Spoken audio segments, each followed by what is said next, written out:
So what's up with Sweden? Well, just yesterday, the Nordic countries, that means Sweden, Norway, Finland, Denmark, and Iceland, made a joint statement that they are finally going to deport illegal immigrants. A bit strange that it took them that long to come to this conclusion.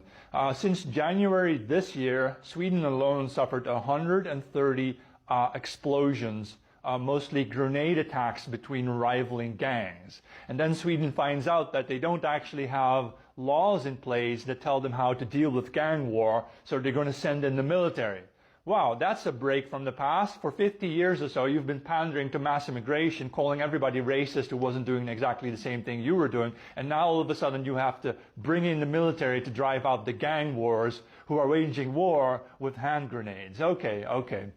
It's funny because just a year ago, I told somebody from Sweden that I had visited their town, Malmö, and I noticed that there's this popular tourist square where all the restaurants are full of white people, and those restaurants have uniformed guards in front of the door, bouncers to keep people out, unwanted people out. But then there's another square in Malmö where I noticed that almost all the restaurants were full of, say, Turkish people or Islamic people, but their restaurants did not have uniformed bouncers. I felt a lot safer there than in the so-called preppy white neighborhood. And that's what I found so strange about Sweden, is that they allow massive immigration into the country. Malmö today is about 25% Muslim, right? They allow mass immigration into the countries, but then the natives, the white Swedes, they seclude themselves into their tiny little enclaves, and they apparently have no clue about what's happening all around them. Because this Swedish person who I told this story, he told me I was lying.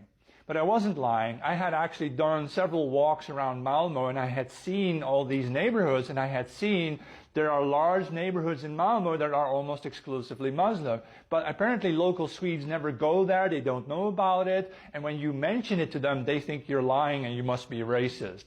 No, I think Swedish people, the common people, like the public, the general public, they are just not informed. They don't know how their country has been transformed by mass immigration, because their TV won't tell them, radio won't tell them, the government won't tell them, education doesn't tell them. They are not informed. I hope now, when they read in the news that they actually suffered gang wars with hand grenades, I hope finally they're starting to wake up now and realize, oh wait, maybe we do need to protect something called our civilization or our culture. Yeah, I hope there's going to be a change of mind now.